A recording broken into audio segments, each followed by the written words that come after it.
dilihat waktu USG posisi bayi aku tuh melumah dan kelilit, jadi kayak lehernya itu ada kayak tali pusar yang melilit gitu. Dan itu Assalamualaikum, sampai jumpa lagi di channel aku Diska Paras Ayu. Sebelum lanjut ke videonya, jangan lupa klik tombol subscribe. Jadi di video kali ini aku pengen sih sedikit cerita tentang pengalaman aku waktu melahirkan normal. Seperti yang kalian tahu, kalau aku tuh sebenarnya udah punya 2 anak. Jadi anak aku yang pertama itu sekarang usianya udah 4 tahun, dan anak aku yang kedua itu sekarang usianya masih 1 tahun 14 bulan. Cuman untuk yang kelahiran kedua itu kemarin aku sesar. Dan di sini aku ingin sharing pengalaman aku waktu melahirkan normal, karena waktu aku melahirkan normal itu cukup sulit dengan adanya indikasi plasenta previa dan juga posisi bayi yang melumah.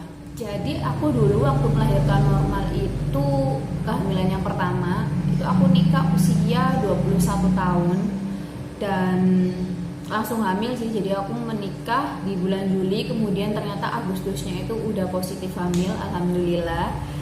Terus untuk HPL-nya sendiri itu sekitar tanggal 26 April 2016. Jadi aku HPL aku menurut bidan. Cuman untuk menurut dokter itu tanggal 29 April 2016. Jadi selisihnya cuma 2 hari.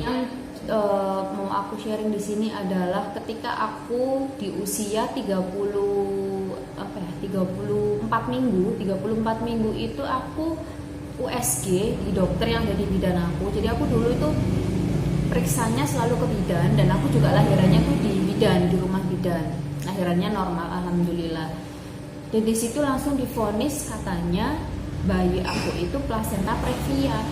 Nah, aku juga nggak tahu kan plasenta previa itu apa sih, karena aku juga masih hamil pertama, masih nggak tahu apa-apa plasenta previa itu apa. Katanya bidan aku itu namanya kondisi di mana ari-ari itu ada di bawah. Harusnya itu kan ari-ari ada di atas, nah tapi dia itu ada di bawah, dan itu otomatis menutupi jalan lahir, dan itu harus disesar. Ya otomatis aku takut dong, di usia yang udah mendekatin kelahiran aku divonis seperti itu sama dokter. Tapi bidan aku bilang ya udah nggak apa-apa mbak, insya Allah bisa muter lagi area-arianya. Itu kalau pendapatnya bidan aku. Tapi kalau menurut dokter aku harus disesar. Ya karena aku hamil pertama juga kan aku pasti pengen untuk lahiran normal.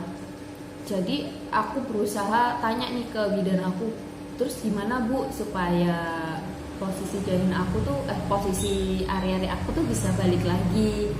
Katanya bidan aku bilang bisa mbak, sering-sering tidur miring ke kiri gitu. Oke, aku ikutin itu terus, sering-sering tidur miring ke kiri di usia 34 minggu sampai dengan usia 36 minggu. Jadi 2 minggu kemudian itu katanya aku USG lagi, aku udah mulai USG lagi, katanya itu masih tetap plasenta previa, dan bahkan udah nentuin tanggal, dokternya tuh udah nentuin tanggal, langsung tanggal sekian, tanggal 21 April harus sesar di sini gini. Ya kan aku langsung ngedown dong. Ya ampun, masa iya sih aku sesar? Hamil pertama, lahiran pertama aku tuh pengennya normal gitu, nggak munafik ya, sebagai seorang wanita, seorang perempuan pasti kalian juga pengen banget kan lahiran normal. Dan di situ aku pesimis. Aku lapor lagi ke bidan aku, dan ternyata bidan aku masih tetap motivasi, nggak apa-apa mbak, masih bisa muter. Jadi karena aku ternyata banyak intervensi dari dokter ini gitu, aku nggak mau lagi udah ke USG ke dokter ini, aku udah nggak mau lagi. Aku masih percaya dengan diri aku sendiri kalau aku pasti bisa lahiran normal gitu, walaupun plasenta previa. Dan aku juga dulu masih nggak kepikiran untuk ngecek apa sih plasenta previa, cari-cari di Google itu. Aku sama sekali nggak kepikir itu, nggak pengen cari. Cuman setelah di kehamilan yang kedua ini, aku baru tahu ternyata kalau plasenta previa itu memang kondisi dimana kita tuh mau nggak mau harus sesar, karena nggak bisa keluar kalau posisinya itu ari-arinya ada di bawah gitu kan. Dan ternyata aku dulu tetap bisa lahiran normal. Itu kenapa? Karena plasenta previa aku tuh nggak totalis gitu. Jadi di sini tuh ada empat jenis gitu plasenta previa.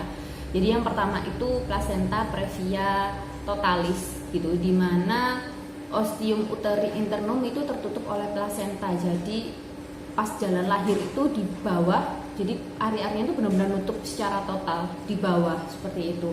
Terus ada juga placenta previa partalis, ya ini partalis sebagian ostium uteri internum itu tertutup oleh placenta. Jadi placenta itu cuma ada di samping, jadi nggak sepenuhnya gitu loh. Dan ada juga placenta previa marginalis, tapi placentanya itu berada di tepi, jadi ada di samping kayak di atas gitu. Terus ada yang letaknya lebih rendah, di mana implantasi placenta pada SBR, sehingga placenta itu sebenarnya masih bisa nggak sepenuhnya menutupi jalan lahir. Dan ternyata aku tuh nggak totalis gitu, jadi nggak sepenuhnya menutupi, ini masih bisa gitu loh. Di seminggu sebelumnya itu aku kayak nggak nunjukin tanda-tanda apapun gitu loh. Jadi kan katanya tanda-tanda orang kalau mau melahirkan itu pertama adalah keluar lendir, terus adanya kontraksi gitu ya, seperti itulah tanda-tanda kayak gitu. Dan itu sama sekali aku nggak ngerasain sakit, nggak ngerasain adanya keluar lendir.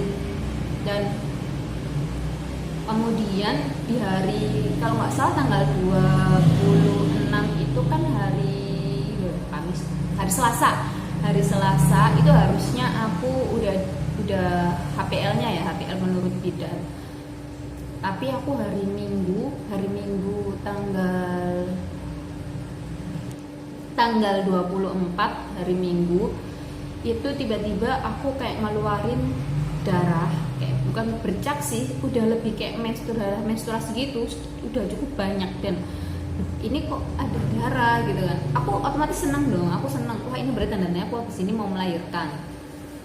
Dan kemudian aku langsung ke rumah bidan, karena kebetulan emang rumah bidannya itu deket banget sama rumah, jadi tinggal jalan kaki 5 menit itu udah nyampe. Jadi aku jalan ke situ, terus aku tanya ke bidan aku, jadi kayak dicek gitu.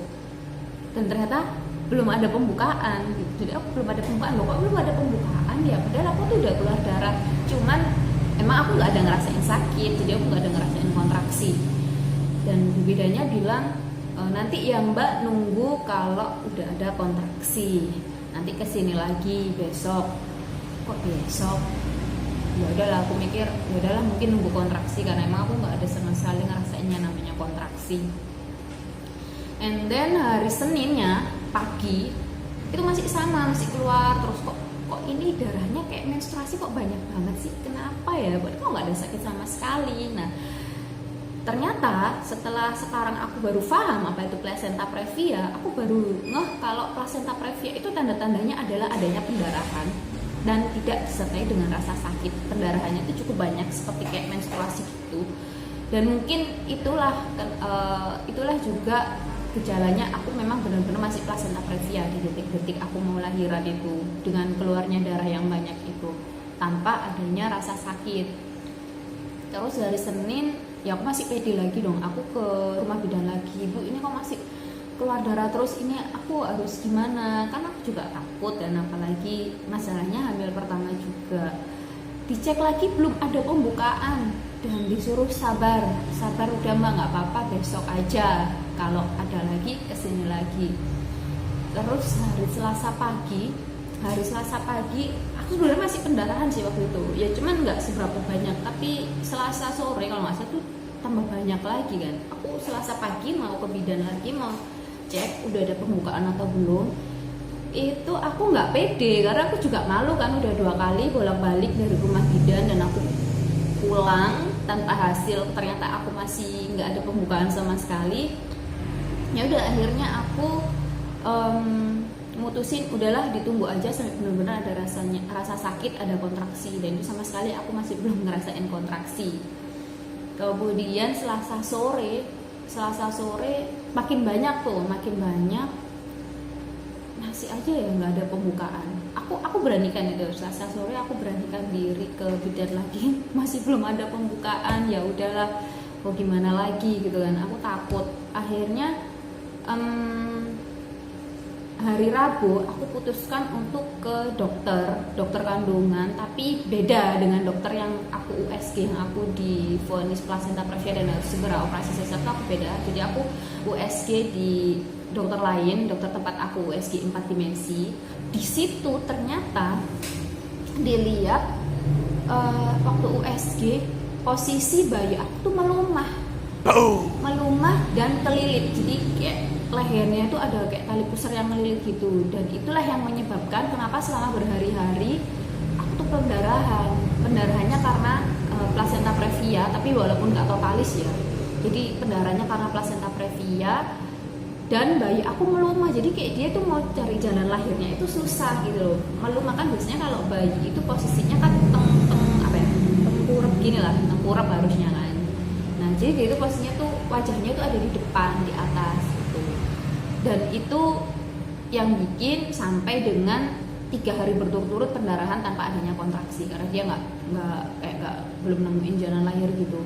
Terus ya kita takut dong karena ada gelilit tali pusar juga. Terus aku tanya, dokter sini aku harus gimana, apa harus sesar atau gimana, dan aku udah melapangkan dada.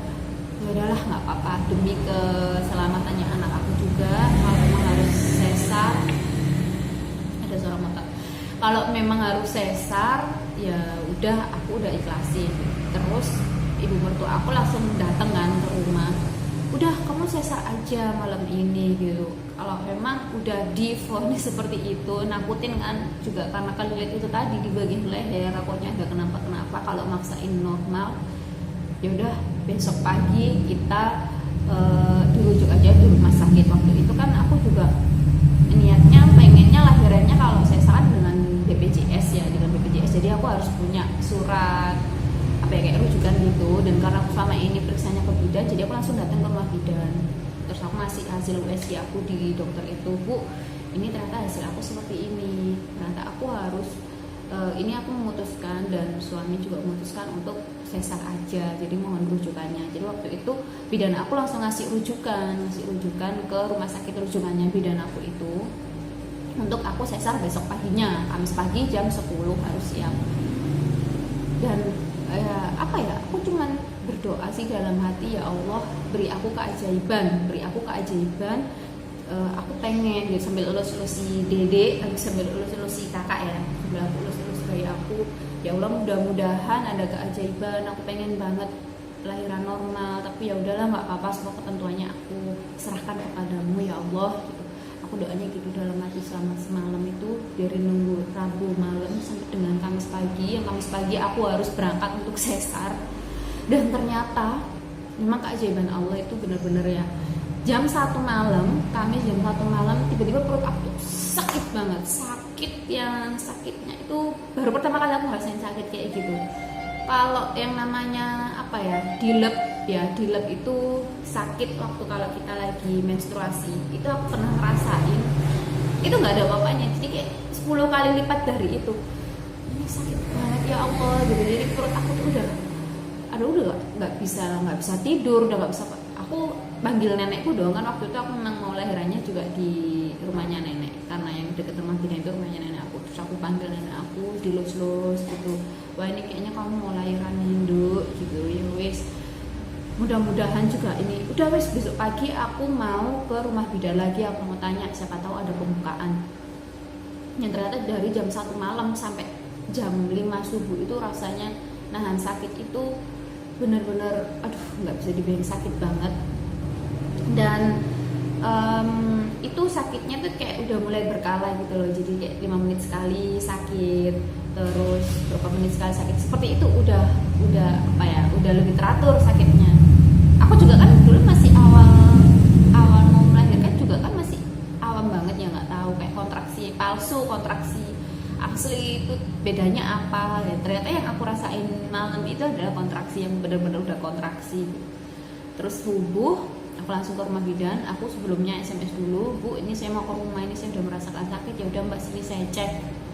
Karena dicek udah pembukaan, alhamdulillah ya Allah, ternyata aku udah pembukaan berapa ya, 1 atau 2 ya aku lupa, pokoknya udah pembukaan. Dan aku langsung memutuskan, udah Bu aku batal aja, nanti tolong dihubungin rumah sakitnya aku batal, aku pengen usaha di sini, aku pengen melahirkan normal di sini. Di situ bidan aku juga nyemangatin, oh ya udah mbak nggak apa-apa, nanti saya hubungin gitu. Ya Allah, alhamdulillah. Di sisi lain aku senang, di sisi lain juga aku merasa ini sakit yang luar biasa. Terus aku telepon suami aku, kan suami aku memang waktu itu nginep pulang ke rumah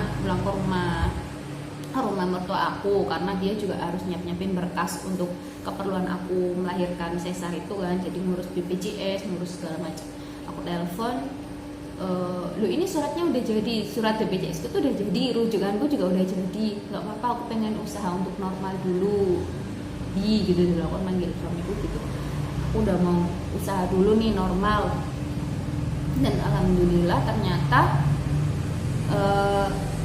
dari pagi jam 7 menuju ke jam 9 itu sakitnya juga semakin meningkat.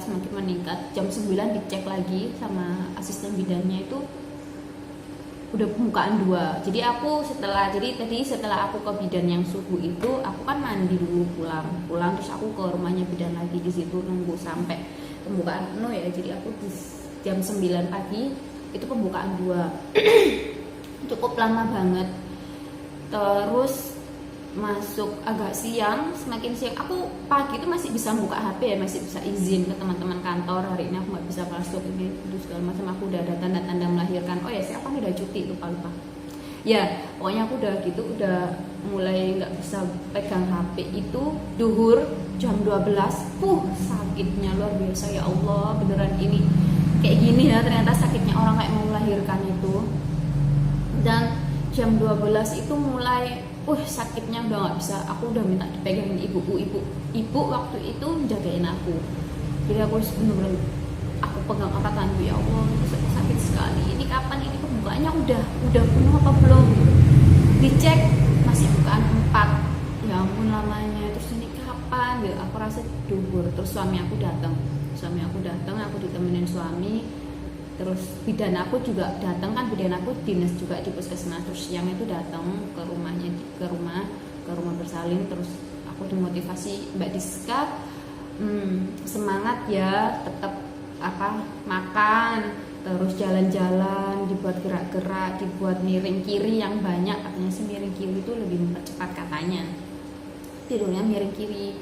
Semakin aku tidur miring kiri itu semakin kayak rasa sakit itu semakin pengen cepet keluar gitu, kayak ada rasa menonjol dari dalam itu kayak mau keluar gitu kayaknya, semakin sakit ya, kayak gitulah pokoknya. Terus kemudian waktu asar itu aku udah mulai bisa makan, udah mulai bisa senyum, karena rasa sakitnya udah kayak hilang gitu, udah hilang beberapa saat. Tapi masuk jam 4 sore sampai jam 5 sore, sakit banget, itu benar sakit. Dan aku benar, ya Allah, kayak gini kapan ini usainya kayak gitu kan, hamil pertama kayak gitu, lahiran. Dan ternyata dicek lagi itu udah bukaan 5. Ya Allah, bukaannya sebenarnya sampai berapa sih gitu, dan ternyata bukaan itu kan harus sampai 10, dan ini masih 5 aja udah sakitnya kayak gini.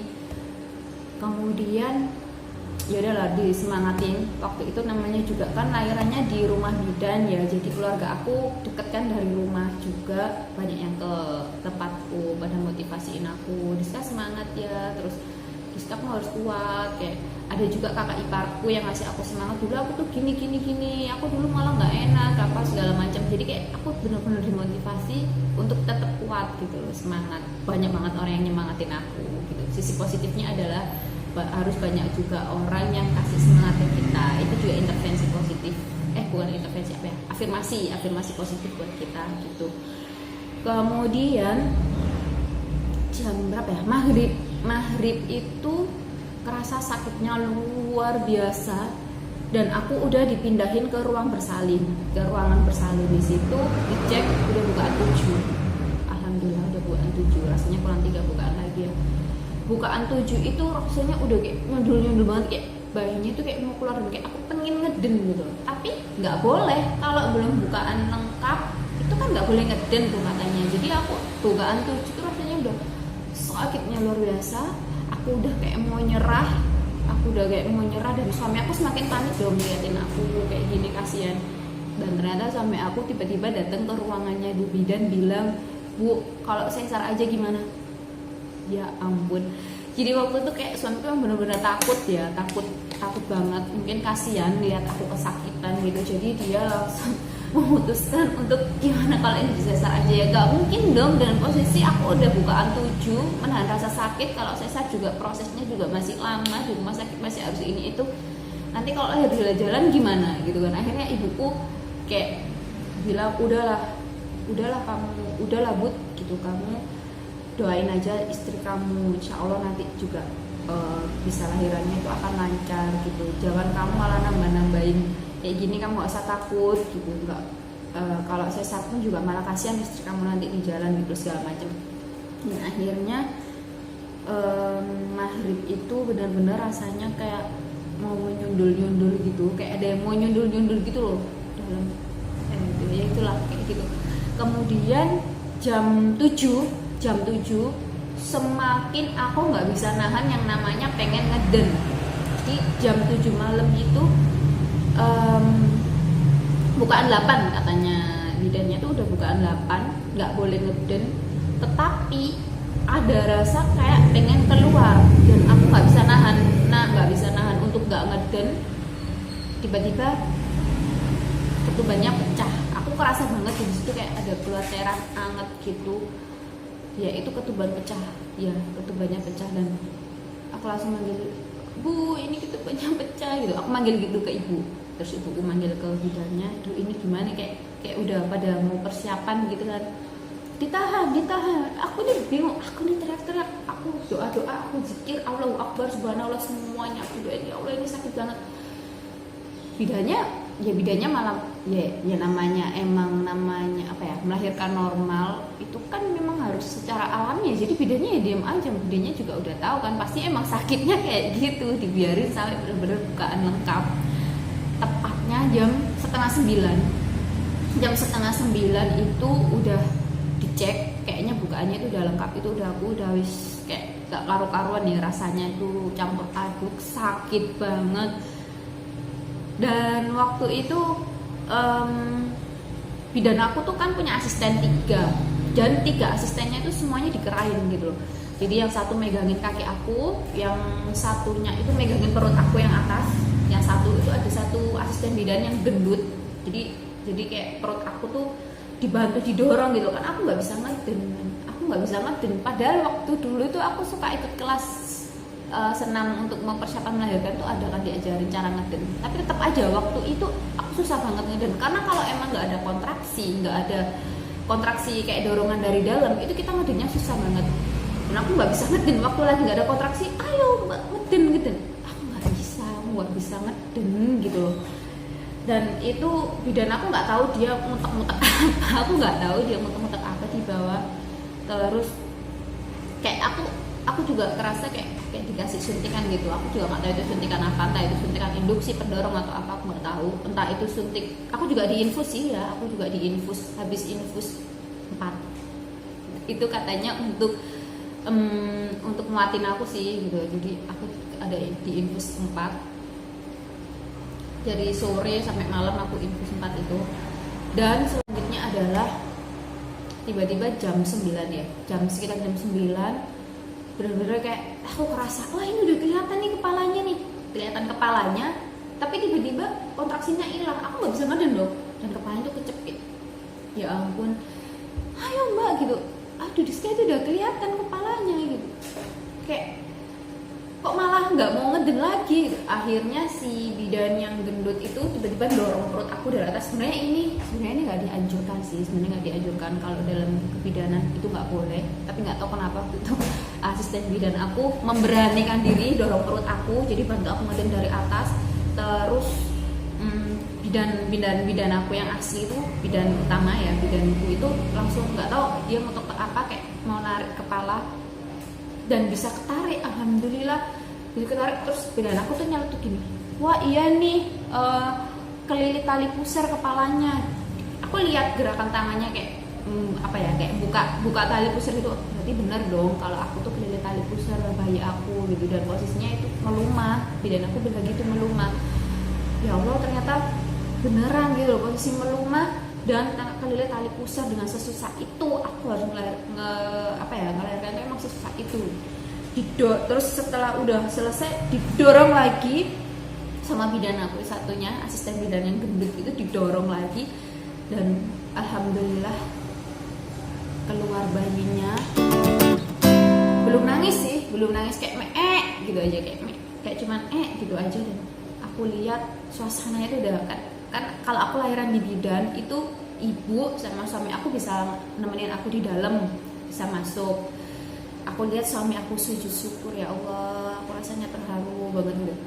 Dan setelah bayi keluar kayak hilang semua rasa sakit, kontraksi segala macam, lemesku itu hilang semuanya.